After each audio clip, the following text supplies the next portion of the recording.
നമസ്കാരം. മലയാളി വാർത്തയിലേക്ക് സ്വാഗതം. പലപ്പോഴും വ്യാജ ബോംബ് ഭീഷണികൾ അത് തലവേദന ഉണ്ടാക്കുന്നത് ഇതുപോലെയുള്ള പോലീസിനും അത് അന്വേഷിക്കുന്ന ഉദ്യോഗസ്ഥർക്കുമാണ്. മാത്രമല്ല ജനങ്ങളെയും ചിലപ്പോൾ മണിക്കൂറുകളോളം അത് ഭയത്തിൻ്റെ നിഴലിൽ നിർത്താറുണ്ട്. സാധാരണയായിട്ട് മുഖ്യമന്ത്രിമാരും അതുപോലെ തന്നെ മന്ത്രിമാരും താമസിക്കുന്ന വീടുകൾക്ക് നേരെ, അതുപോലെ റെയിൽവേ സ്റ്റേഷനുകൾ, സ്കൂളുകൾ, വിമാനത്താവളങ്ങൾ ഇവയ്ക്കൊക്കെ നേരെ എപ്പോഴും, അതുപോലെ സർക്കാർ സ്ഥാപനങ്ങൾ ഇവർക്കൊക്കെ നേരെ എപ്പോഴും ഇത്തരത്തിലുള്ള വ്യാജ ബോംബ് ഭീഷണികൾ ഉയരാറുണ്ട്. എന്നാൽ അത് അവിടെ അന്വേഷിച്ച് ചെല്ലുമ്പോഴോ പലതും അതിൽ വ്യാജമാണെന്ന് തെളിയുകയാണ് ഉണ്ടാവുക. ഇത്തരത്തിൽ ഇതിന് പിന്നിൽ ചിലപ്പോൾ ഒരു ഇമെയിലോ അല്ലെങ്കിൽ ഒരു ഫോൺ കോളോ മതി കുറച്ചു നേരത്തേക്കാണെങ്കിലും പല സ്ഥാപനങ്ങളും പ്രവർത്തിക്കാതെ ഇരിക്കാനുള്ള ഒരു സാഹചര്യം ഒരുക്കി കൊടുക്കുന്നത്. ഇപ്പോൾ കൊല്ലം കളക്ടറേറ്റിൽ വ്യാജ ബോംബ് ഭീഷണി മുഴക്കിയാളെ പോലീസ് അറസ്റ്റ് ചെയ്യുമ്പോൾ അയാൾ എന്തിനാണ് ഇത്തരത്തിലൊരു വ്യാജ ബോംബ് ഭീഷണി കഥ മെനഞ്ഞത് എന്നുള്ളത് പോലീസിനെയും ഞെട്ടിച്ചിരിക്കുകയാണ്. വീട്ടിൽ സൗകര്യമില്ലാത്തതിനാൽ ജയിലിൽ പോകണമെന്ന വിചിത്രമായ ആഗ്രഹം മൂലമാണ് ഭീഷണി മുഴക്കിയതെന്ന് ഇയാൾ പോലീസിനോട് സമ്മതിച്ചിരിക്കുന്നത്. അതായത് തൻ്റെ വീട്ടിൽ മതിയായ സൗകര്യങ്ങളൊന്നുമില്ല, അതുകൊണ്ട് തനിക്ക് ജയിലിൽ പോയി കിടന്നാൽ 3 നേരം ഭക്ഷണവും അതുപോലെ തന്നെ അതിനുള്ളിൽ ജോലി ചെയ്യാനുള്ള സൗകര്യമൊക്കെ ഉണ്ട്. അത് കണ്ടായിരിക്കാം ഒരുപക്ഷെ ഇയാൾ ഇത്തരത്തിൽ ജയിലിൽ എങ്ങനെയെങ്കിലും ഒന്ന് കയറിക്കൂടാനുള്ള ആഗ്രഹം മൂത്ത് ഇത്തരത്തിലൊരു ഐഡിയ പുറത്തെടുത്തത്. കൊല്ലം മയ്യനാട് മുക്കം വലിയടികം വീട്ടിൽ പ്രമോദാണ് അറസ്റ്റിലായത്. ഇയാൾക്ക് 44 വയസ്സാണ് പ്രായം. വ്യാഴാഴ്ച രാവിലെയായിരുന്നു സംഭവം നടന്നത്. രാവിലെ 10 മണിയോടെ പോലീസിന്റെ കൺട്രോൾ റൂമിന്റെ 112 എന്ന നമ്പറിലേക്ക് വന്ന ഫോൺ കോളിലൂടെയായിരുന്നു ഭീഷണി. അതിൽ പറഞ്ഞിരുന്നത്, ഞാൻ കൊല്ലം കളക്ടറേറ്റിൽ ബോംബ് വെച്ചിട്ടുണ്ട്, നിങ്ങൾക്ക് എന്നെ ട്രേസ് ചെയ്ത് പിടിക്കാൻ കഴിഞ്ഞില്ലെങ്കിൽ 50 മിനിറ്റിനുള്ളിൽ ബോംബ് പൊട്ടുമെന്നായിരുന്നു മൊബൈൽ നമ്പറിൽ നിന്ന് വിളിച്ചയാൾ പറഞ്ഞത്. അതായത് ഒരു മൊത്തം പോലീസ് സംവിധാനത്തെ തന്നെ ഇത്തരത്തിൽ ജാഗരൂകരാക്കാൻ സാധിക്കുന്ന ഒരു സന്ദേശം, 50 മിനിറ്റിനുള്ളിൽ അവിടെ വെച്ചിട്ടുള്ള ബോംബ് പൊട്ടിത്തെറിക്കും എന്നാണ് ഇയാൾ പറഞ്ഞത്. വിവരം ലഭിച്ച ഉടൻ തന്നെ കളക്ടറേറ്റ് പരിധിയിലുള്ള കൊല്ലം വെസ്റ്റ് സ്റ്റേഷനിലെ പോലീസും ബോംബ് സ്ക്വാഡും ഡോഗ് സ്ക്വാഡും എല്ലാം സംഭവ സ്ഥലത്തേക്ക് കുതിച്ചെത്തുകയായിരുന്നു. സിവിൽ സ്റ്റേഷൻ കെട്ടിടത്തിലും പരിസരത്തും മണിക്കൂറുകളോളം വ്യാപക പരിശോധന നടത്തിയെങ്കിലും സംശയാസ്പദമായി ഒന്നും കണ്ടെത്താനായില്ല. ഇതേ തുടർന്ന് ഇത് വ്യാജ ഭീഷണിയാണെന്ന് സ്ഥിരീകരിക്കുകയായിരുന്നു. ഒന്ന് ആലോചിച്ച് നോക്കണം, എത്ര മണിക്കൂറോളമാണ് അവിടെ പോലീസും അതുപോലെ തന്നെ ബോംബ് സ്ക്വാഡും ഡോഗ് സ്ക്വാഡും തിരച്ചിൽ നടത്തിയത്. അതേസമയം തന്നെ അവിടെയുള്ള ആളുകളെയൊക്കെ തന്നെ ഒഴിപ്പിച്ചുകൊണ്ടാണ് അവിടെ പരിശോധന നടത്തുന്നത്. എത്രയോ മണിക്കൂറുകളാണ് ഇവിടെ പോയിരിക്കുന്നത് എന്നുള്ളത് ഓർക്കണം. ഇതിനിടെയാണ് ഫോൺ നമ്പർ കേന്ദ്രീകരിച്ച് നടത്തിയ അന്വേഷണത്തിൽ പ്രതിയെ മയ്യനാട് സ്വദേശിയായ പ്രമോദിനെ തിരിച്ചറിഞ്ഞത്. കൊല്ലം വെസ്റ്റ് പോലീസ് സംഘം ഇരവിപുരം പോലീസിന്റെ സഹായത്തോടെ പ്രമോദിന്റെ വീട്ടിലെത്തി ഇയാളെ കസ്റ്റഡിയിലെടുക്കുകയായിരുന്നു. ഇയാൾ വീട്ടിൽ തന്നെയാണ് ഉണ്ടായിരുന്നത്.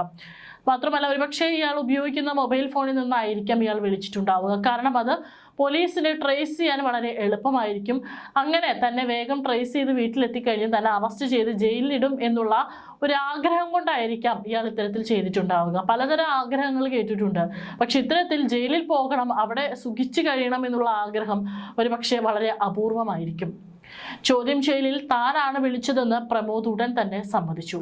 വീട്ടിൽ സൗകര്യങ്ങളില്ലെന്നും ജയിലിൽ പോകാനാണ് താൻ ആഗ്രഹിക്കുന്നതെന്നുമാണ് പ്രമോദ് പോലീസിനോട് പറഞ്ഞിരിക്കുന്നത്. ദിവസങ്ങളായി ഇയാൾ മദ്യലഹരിയിലായിരുന്നുവെന്നും മാനസിക പ്രശ്നങ്ങളുണ്ടെന്നും വീട്ടുകാർ മൊഴി നൽകി. മദ്യപിച്ച് സ്ഥിരം പ്രശ്നങ്ങൾ ഉണ്ടാക്കുന്നയാളാണ് പ്രതിയെന്ന് പോലീസും അറിയിച്ചു. അറസ്റ്റിന് പിന്നാലെ പ്രമോദിന് പിന്നീട് ജാമ്യം ലഭിച്ചു. മുമ്പ് ബോംബ് സ്ഫോടനം നടന്ന ചരിത്രമുള്ള കൊല്ലം കളക്ടറേറ്റുമായി ബന്ധപ്പെട്ട ഇത്തരം ഭീഷണികളെ അതീവ ഗൗരവത്തോടെയാണ് അധികൃതർ കാണുന്നത്. കഴിഞ്ഞ 2 വർഷത്തിനിടയിൽ ഇമെയിൽ വഴിയും നിരവധി വ്യാജ ബോംബ് ഭീഷണികൾ കളക്ടറേറ്റിൽ എത്തിയിരുന്നെങ്കിലും പ്രതികളെ കണ്ടെത്താനോ അറസ്റ്റ് ചെയ്യാനോ കഴിഞ്ഞിട്ടില്ല. ഇത്തരം സംഭവങ്ങൾ ജില്ലാ ഭരണകൂട സംവിധാനങ്ങൾക്ക് വലിയ വെല്ലുവിളിയാണ് ഉയർത്തുന്നത്. രാവിലെ 10 മണിയോടെയാണ് പോലീസ് കൺട്രോൾ കൺട്രോൾ റൂമിലെ 112 എന്ന നമ്പറിലേക്ക് ഭീഷണി സന്ദേശം എത്തിയത്. ഞാൻ കൊല്ലം കളക്ട്രേറ്റിൽ ബോംബ് വെച്ചിട്ടുണ്ട് എന്ന് പറഞ്ഞുകൊണ്ടാണ് ഇയാൾ വിളിച്ചത്.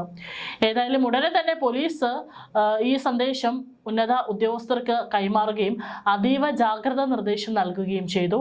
മിനിറ്റുകൾക്കകമാണ് കൊല്ലം കളക്ട്രേറ്റ് പരിസരത്ത് വിവിധ അന്വേഷണ സംഘങ്ങൾ എത്തിയത്. പക്ഷേ അവിടെ മുക്കും മൂലയും മണിക്കൂറുകളോളം നീണ്ട പരിശോധനയ്ക്ക് വിധേയമാക്കി.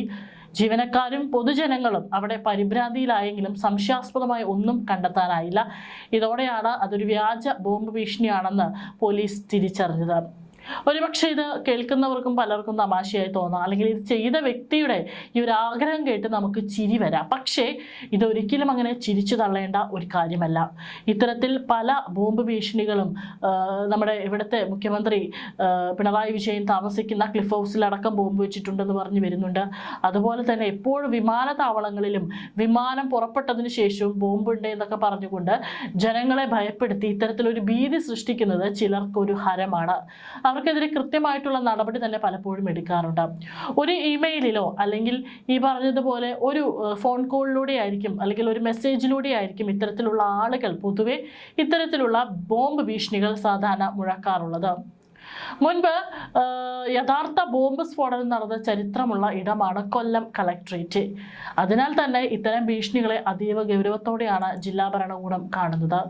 കഴിഞ്ഞ 2 വർഷത്തിനിടയിൽ ഇമെയിൽ വഴിയും മറ്റും നിരവധി വ്യാജ ഭീഷണികൾ ഇവിടെ എത്തിയിട്ടുണ്ട്. എന്നാൽ മിക്ക സംഭവങ്ങളിലും പ്രതികളെ കണ്ടെത്താൻ പോലീസിന് കഴിഞ്ഞിരുന്നില്ല. പ്രതിയെ ഉടൻ പിടികൂടാൻ കഴിഞ്ഞതും ഇവിടെ പോലീസിന് നേട്ടമായെങ്കിലും ഇത്തരം നിസ്സാര കാരണങ്ങൾ പറഞ്ഞ് ഭരണകൂട സംവിധാനങ്ങളെ മുൾമുനയിൽ നിർത്തുന്നത് വലിയ വെല്ലുവിളിയാണെന്ന് ഉദ്യോഗസ്ഥർ ചൂണ്ടിക്കാട്ടുന്നു. അറസ്റ്റ് രേഖപ്പെടുത്തിയ പ്രമോദിന് പിന്നീട് കോടതി ജാമ്യം അനുവദിച്ചു. ഏതായാലും ഇയാളിത് ഇനി വീണ്ടും ആവർത്തിക്കുകയാണെങ്കിൽ കൃത്യമായിട്ട് ശിക്ഷാ നടപടികൾ എടുക്കണം. അപ്പോൾ ഒരുപക്ഷെ ഈ പറഞ്ഞതുപോലെ ഇയാൾക്ക് ജയിലിൽ കിടക്കാനുള്ള ഇയാളുടെ മോഹം അതോടുകൂടി നടക്കും. മാത്രമല്ല ഇത്തരത്തിൽ ചെയ്യുന്ന ആളുകളുമുണ്ട്. ഇത്തരത്തിൽ വ്യാജ കോളുകൾ വിളിച്ച് ഈ പറയുന്ന ഭരണ സംവിധാനത്തെയൊക്കെ തന്നെ മുൾമുനയിൽ നിർത്തുക, ജനങ്ങളെ ഭയത്തിൻ്റെ നിഴലിൽ നിർത്തുക തുടങ്ങിയിട്ടുള്ള സംഭവങ്ങൾ മുൻപും ഇത്തരത്തിലുള്ള നമ്മുടെ നാട്ടിലടക്കം പല സംഭവങ്ങളും ഉണ്ടായിട്ടുണ്ട്. അതുകൊണ്ട് തന്നെ ഇത്തരത്തിലുള്ള കാര്യങ്ങൾ ആരും തമാശയായിട്ട് എടുക്കരുത്. ഒരുപക്ഷെ ഇത് ഒരു നേരത്തെ അല്ലെങ്കിൽ ഒരു ചെയ്യുന്ന വ്യക്തിക്ക് കുറച്ച് നേരത്തെ ഒരു സന്തോഷമായിരിക്കും, അല്ലെങ്കിൽ ഒരു തമാശയായിരിക്കാം. പക്ഷെ അങ്ങനെയല്ല അപ്പുറത്ത് നിൽക്കുന്ന ആളുകളുടെ അവസ്ഥ. നിരവധി ആളുകൾക്കാണ് ഇത് കാരണം അവരുടെ സമയം പോകുന്നത്. അതുപോലെ തന്നെ നമ്മുടെ ഭരണ സംവിധാനങ്ങളൊക്കെ തന്നെ അല്പസമയത്തേക്കാണെങ്കിലും അവിടെ ഒന്ന് സ്തംഭിച്ച അവസ്ഥയിലാകുന്നുണ്ട്. തീർച്ചയായിട്ടും ഇത്തരം ആളുകൾക്കെതിരെ കർശനമായിട്ടുള്ള നടപടി തന്നെ എടുക്കണം.